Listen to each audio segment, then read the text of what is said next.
নমস্কাৰ, মই ভাস্কৰ।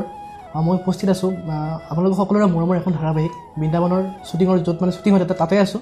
আৰু মোৰ সৈতে উপস্থিত আছে আপোনালোকে দেখি আছে তেখেতক দেৱজিৎ মজুমদাৰ দা, আৰু তেখেতে কৰি আছে বৰ্ণালীৰ সৌৰাকৰ চৰিত্ৰটি। দাদা, যিহেতু আপুনি বৰ্তমান কৰি আছে বৃন্দাবন ধাৰাবাহিকখন, আৰু আমি আপোনাৰ অভিনয় সৰুৰ পৰা চাই আহিছোঁ, আপুনি বহুতো ধাৰাবাহিক কৰিছে, আপুনি চিনেমা কৰিছে, আমি মানে আপোনাক দেখি আছোঁ সৰুৰ পৰা। গতিকে এই যিখন ধাৰাবাহিক বৃন্দাবন, এই ধাৰাবাহিকখন কৰি আপোনাৰ কেনেকুৱা লাগিছে? প্ৰথম কথা হ'ল যে প্ৰত্যেকখন ধাৰাবাহিকে আমাৰ বাবে নতুন। আমি নতুন এটা কাম যেতিয়া আৰম্ভ কৰোঁ, প্ৰত্যেকটো চৰিত্ৰ আমি নতুনকৈ বিচাৰোঁ বা নতুন হ'লে বেছি ভাল লাগে। গতিকে আৰম্ভণিটো সদায় নতুনেই হয়। গতিকে এইখনটো এতিয়া আৰম্ভ হৈছেহে, আমি কৰি আছোঁ। গতিকে এইটোও মোৰ কাৰণে এটা নতুন অভিজ্ঞতা, এটা নতুন চৰিত্ৰ, অকণমান নতুন ধৰণে কৰিবলৈ চেষ্টা কৰিছোঁ, যাতে আমাৰ দৰ্শকেও মোক এটা নতুন ৰূপত বিচাৰি পায়। সেইটো আমি চেষ্টা সদায় কৰি আছোঁ, সেই কথা। আৰু এতিয়া আমি আগবাঢ়িছোঁ আপোনাৰ অকণমান বায়োগ্ৰাফীৰ ৰাউণ্ডলৈ। আপোনাৰ ঘৰ ক'ত আৰু আপোনাৰ পিতৃ মাতৃৰ নাম কি? মোৰ ঘৰ আচলতে নগাঁৱতে মই জন্ম, মানে নগাঁও জিলা কামপুৰত মোৰ জন্ম। সৰুৰ পৰা নগাঁৱতে মোৰ শৈশৱ পাৰ কৰিছোঁ। কলেজীয়া জীৱন আৰম্ভ কৰিছিলোঁ মই গুৱাহাটীত। তেতিয়াৰ পৰা চাকৰি সূত্ৰে আকৌ নগাঁও গ'লোঁ, আকৌ চাকৰি সূত্ৰে গুৱাহাটীলৈ আহিলোঁ, আৰু এতিয়া গুৱাহাটীৰে বাসিন্দা। এতিয়া নুনমাটি অঞ্চলৰ সেই নিউ গুৱাহাটীত ঘৰটি সাজিছোঁ। গতিকে বৰ্তমানৰ মোৰ ঠিকনা সেই নিউ গুৱাহাটী। গতিকে আৰু মোৰ দেউতা আছিল ৰেলৱে বিভাগত চাকৰি কৰিছিল, তেখেতে ঢুকাইছে ইতিমধ্যে। তেখেতৰ নাম আছিল আশুতোষ কুমাৰ দাস, আৰু মোৰ মাৰ নাম আছিলে সুমিলা দাস। আৰু আপুনি পঢ়া শুনা ক'ৰ পৰা ক'লৈ কৰিলে? মই মেট্ৰিক পাছ কৰিলোঁ নগাঁৱৰ পৰা, নগাঁও গভৰ্ণমেণ্ট বইজৰ পৰা। তাৰপিছতে ইয়ালৈ আহিলোঁ গুৱাহাটীলৈ, আৰ্য বিদ্যাপীঠ কলেজত নাম লগালোঁ। নাম লগোৱাৰ পিছত তাৰ পৰাই মই আৰ্য বিদ্যাপীঠ কলেজৰ পৰাই অংকত মানে মেথামেটিক্সত অনাৰ্ছ লৈ ডিগ্ৰী পাছ কৰিলোঁ। কৰাৰ পিছতে বেংকত চাকৰি পালোঁ। এতিয়া BSc পাছ কৰাৰ পিছত আৰু পঢ়া নহ'লগৈ। গতিকে চাকৰি পোৱাৰ পিছত আৰু পঢ়া নহ'লগৈ। আপুনি এতিয়াও চাকৰি কৰি আছে? চাকৰি কৰি আছোঁ এতিয়াও। চাকৰি মাজে মাজে এই কাম কৰি চাকৰি কৰাৰ পিছতে মানে আপুনি অভিনয় কৰি আছে? তাৰমানে কথাটো হয় কি, চাকৰি কৰিলেও মানুহৰ প্ৰত্যেকৰ এটা মেণ্টেল ফুড লাগে নহয়, মানসিক খাদ্য।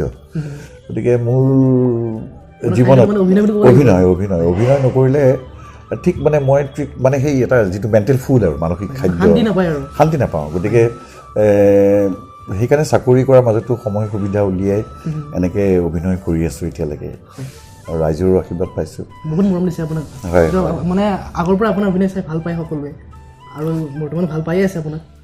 আপোনাৰ বাৰ্থডে কেতিয়া? মোৰ বাৰ্থডে হ'ল 8 অক্টোবৰ। 8 অক্টোবৰ। মানে মই জন্ম হোৱা বছৰ দশমী পৰিছিলে, তেনেকুৱা আৰু। দাদা, আমি আপোনাক এগৰাকী অভিনেতা হিচাপে গম পাওঁ, আৰু আমি দেখিছোঁ আপোনাক সৰুৰ পৰা দেখি আহিছোঁ। গতিকে আপোনাৰ যিটো অভিনয় জাৰ্ণি, সেই জাৰ্ণিটো কেনেকৈ আৰম্ভ হৈছিলে, মানে ক'ৰ পৰা আৰম্ভ হৈছিলে, কেনেকৈ? আচলতে মই সংগীতৰ মানুহে। মই কলেজীয়া জীৱনত আমাৰ গুৱাহাটী অনাতাঁৰ কেন্দ্ৰৰ যুৱবাণীৰ গীটাৰিষ্ট আছিলোঁ, নিয়মীয়া গীটাৰিষ্ট আছিলোঁ। এই তেতিয়া এই তেনেকৈ সংগীত কৰি ক'ৰবাত নাটকত সংগীত কৰিবলগীয়া হ'ল, আৰু তেনেকেই নাটকত জড়িত হৈ পৰিলোঁ নগাঁৱত। গতিকে নাটকত অভিনয় কৰিলোঁ। নাটকত অভিনয় কৰাৰ পিছত চিনেমালৈ আহিলোঁ। চিনেমাৰ পিছত লাহেকৈ ধাৰাবাহিকত আহিলোঁ, আৰু এতিয়া যিহেতু চিনেমা নাই সঁচা কথা ক'বলৈ, গতিকে ধাৰাবাহিকতে অভিনয় কৰি এই যিটো চখ সেইটো পূৰণ কৰি আছোঁ। আৰু আপোনাৰ অভিনয় জীৱনৰ প্ৰথম কাম কি আছিলে? প্ৰথম মই 96ত এখন কৰিছিলোঁ। আচলতে 95ৰ ডিচেম্বৰত আমি আৰম্ভ কৰিছিলোঁ শ্বুটিং। ধোঁৱা বুলি এখন ছবি, ধোঁৱাখনেৰে মোৰ জীৱন মানে কি অভিনয় জীৱন আৰম্ভ। আৰু আপোনাৰ প্ৰথম ছবি আছিলে সেইখন? প্ৰথম ছবি, কিন্তু দুৰ্ভাগ্যবশতঃ সেইখন ৰিলিজ নহ'ল। তাৰ পিছৰ ছেকেণ্ডখন আছিলে মোৰ জোন জ্বলে কপালত। সেইখন কিন্তু বহুত হিট হৈছিলে। সেইখন বহুত হিট ছবি আছিলে, ৰাইজে আঁকোৱালি লৈছিলে। আৰু আপোনাৰ প্ৰথম ধাৰাবাহিক কি আছিলে? প্ৰথম ধাৰাবাহিক মোৰ মনত পৰাৰ ভিতৰত সম্ভৱতঃ শাহুৱাই বুলি এখন ধাৰাবাহিক আছিলে দূৰদৰ্শনত। সেইখনেই প্ৰথম আছিলে ধাৰাবাহিক হিচাপে। আৰু বৰ্তমান আপুনি কৰি আছে বৃন্দাবন। গতিকে আপোনালোকৰ যিটো টীম, বহুতো অভিজ্ঞ অভিনেতা আছে, অভিনেত্ৰী আছে, আৰু মানে আমাৰ যিবিলাক প্ৰিয় অভিনেতা, বিশেষকৈ ৰবি দাহঁত আছে বা দীপন দাহঁত আছে, গীতাৱলী বাহঁত আছে, কেনেকুৱা লাগিছে? ভাল লাগিছে মানে আচলতে কি হয়, আমি যেতিয়া এখন ধাৰাবাহিকত সোমাওঁ বা অভিনয় কৰিবলৈ আৰম্ভ কৰোঁ, গোটেই টীমটো আমাৰ এটা ঘৰুৱা হৈ পৰে। মানে আমাৰ সম্পৰ্কবিলাকো তেনেকুৱা হৈ পৰে ঘৰুৱা হৈ পৰে আৰু বহুদিন একেলগে কটাবলগীয়া হয় প্ৰায় 4 মাহৰ পৰা 6 মাহ আমি একেলগে কটাওঁ এই মানুহখিনিৰ মাজত একেলগে গতিকে সেইকাৰণে এটা ঘৰৰ পৰিয়ালটোৰ মাজত যেতিয়া এটা সম্পৰ্ক হৈ যায় ঠিক তেনেকুৱা এটা সম্পৰ্ক আমাৰ গঢ়ি উঠে আৰু এতিয়া এইখন চিৰিয়েলত আমি যিখিনি মানুহে এতিয়ালৈকে কাম কৰি আছোঁ সকলোৱে আমি এটা ঘৰুৱা পৰিৱেশৰ মাজত কাম কৰি আছোঁ আৰু মানে ঘৰৰ পৰা শ্বুটিঙলৈ আহি পেলাই ঘৰত থকা যেনেই লাগে আৰু ঘৰত থকা যেন অনুভৱ কৰিলে কামবিলাক ভালকৈ কৰিব পৰা যায় বুলি মই ভাবোঁ দেৱজিতৰ খং উঠেনে মোৰ সাংঘাতিক খং আছে আৰু মোৰ খং উঠিলে আচলতে মই কণ্ট্ৰল কৰিব নোৱাৰোঁ কি কৰে খং উঠিলে মোৰ হাতত মানে এইটো বহুত কিবা কিবি আছে যথেষ্ট খং উঠে মোৰ মানে মই কি কৰোঁ মই নিজে নাজানো কেতিয়াবা হয়তো মই নিজকে মাৰোঁ বা ৱালতে হাতখন মাৰি দিলোঁ কেতিয়াবা হাতত থকা বস্তু এটা দলিয়াই পেলাই ৱালত ভাঙি দিলোঁ ঠিক তেনেকুৱা ধৰণৰ কাম কৰোঁ খং মোৰ যথেষ্ট আছে আৰু সাধাৰণতে খং নুঠে কিন্তু খং উঠিলে বৰ বেয়াকৈ খং উঠে আৰু মই কণ্ট্ৰল কৰিব নোৱাৰোঁ আৰু আপোনাৰ প্ৰিয়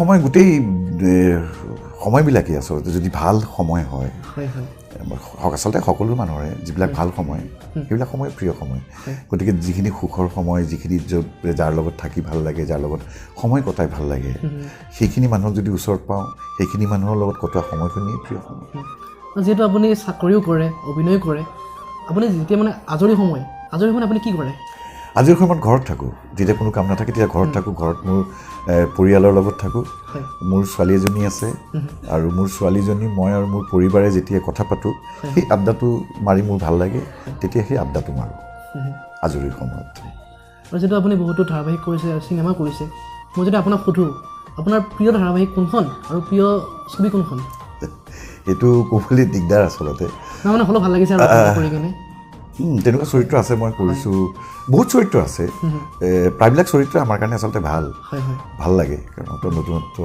কিন্তু তাৰ মাজতে কিছুমান চৰিত্ৰ আছিলে যেনেকৈ জোন জ্বলে কপালটোত মোৰ সেই চৰিত্ৰটো কৰি মোৰ ভাল লাগিছিল বা সেই চৰিত্ৰটোৰ কথা মানুহেও মনত লাগিছিল তাৰপিছত এখন ছবি কৰিছিলোঁ দিগন্ত মজুমদাৰ পৰিচালিত বৰ্ষাৰণ্য বুলি সেইখন ছবিত এটা বেলেগ ধৰণৰ চৰিত্ৰ কৰিছিলোঁ মই মানুহটো যেনেকুৱা তাৰ বিপৰীতে এটা কাম কৰিছিলোঁগৈ মানে মোৰ একেবাৰে মই নকৰা কামবিধৰ আজিলৈকে নকৰা ধৰণৰ কাম এটা কৰিছিলোঁ অকণমান কমেডি কৰিছিলোঁ অকণমান লেতেৰা মানুহ হৈছিলোঁ তেনেকুৱা ধৰণৰ অকণমান গতিকে সেই তেনেকুৱা ধৰণৰ কাম কিছুমান কৰি ভাল লাগে মানে যিটো মই আগতে কেতিয়াও কৰা নাই গতিকে সেই তেনেকুৱা ধৰণৰ কিছুমান চৰিত্ৰ আছে তাৰপিছত ধাৰাবাহিকৰ ক্ষেত্ৰত আমি কৰিছিলোঁ অৰ্ধাংগিনী বুলি এখন কৰিছিলোঁ সেই চৰিত্ৰ ভাল লাগিছিলে এতিয়া বৃন্দাবনত কৰি থকা চৰিত্ৰটো মোৰ ভাল লগা হৈ আহি আছে লাহে লাহে গতিকে প্ৰায়বিলাক চৰিত্ৰই আচলতে আমাৰ কাৰণে প্ৰিয় আৰু দেৱজিতে মানে কি কাম কৰি বেছি ভাল পায় কি কাম কৰি বেছি বেয়া পায়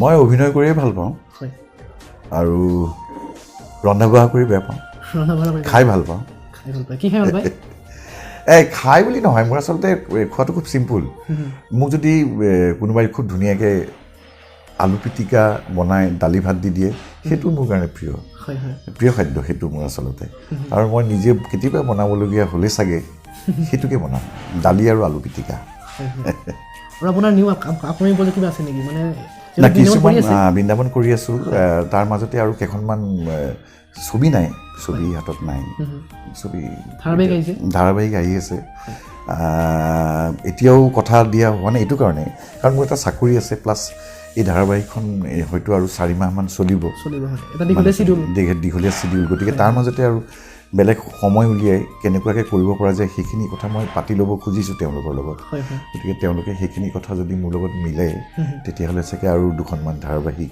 ইতিমধ্যে একেলেঠাৰি আৰম্ভ কৰিব পৰা নিশ্চয় আমি দেখিবলৈ পাম অসমৰ দেখিবলৈ পাব নিশ্চয় আপোনাৰ ভৱিষ্যত পৰিকল্পনা একো নাই যিটো আহে তাকে কৰি ভাল পাওঁ মাজতে মই অকণমান পৰিচালনাৰ কাম কৰিলোঁ পৰিচালক হ'লোঁ NKTVৰ কাম এটাত এতিয়া সেইখনকে আকৌ দীঘলীয়া কৰিবলৈ কৈ আছে কিন্তু মই এই নিজৰ এইবিলাক শ্বুটিং চলি থকাৰ কাৰণে সেইটোত মনোযোগ দিব পৰা নাই তথাপিও স্ক্ৰিপ্টটো লিখিব দিছোঁ স্ক্ৰিপ্টটো অহাৰ পিছত সেই এখন ধাৰাবাহিক নিজে পৰিচালনা কৰিম NKTVৰ কাৰণে সেইটো এটা আছে মোৰ হাতত কৰিবলগীয়া পৰিকল্পনা দাদা যিহেতু আপুনি এগৰাকী জ্যেষ্ঠ অভিনেতা গতিকে আমাৰ যিবিলাক নৱপ্ৰজন্ম বহুতে অভিনয় কৰিব বিচাৰে মানে বহুতে কেতিয়াবা এই আৰ্থিক অৱস্থাৰ বাবে অভিনয় কৰিবলৈ কিছুমানে নোৱাৰে মানে সেইসকলে আপুনি কি আহ্বান জনাব?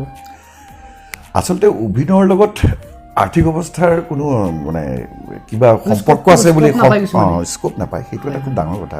সেইটো আৰু কি ক'ম, ওপৰলৈ কথা, ভগৱানৰ কথা। মই দেখিছোঁ নিজেই যে মই যেতিয়া অসমৰ বিভিন্ন ঠাইত ঘূৰিছোঁ তেতিয়া দেখিছোঁ যে আমাৰ বিভিন্ন অঞ্চলত বহুত টেলেণ্টেড ল'ৰা ছোৱালী আছে, তেওঁলোকে স্কোপ পোৱা নাই, আৰু তেওঁলোকে যদি কেনেবাকৈ এটা সুবিধা পায়, এটা সুযোগ পায়, মই ভাবোঁ যে তেওঁলোকে খুব সুন্দৰ কাম কৰিব।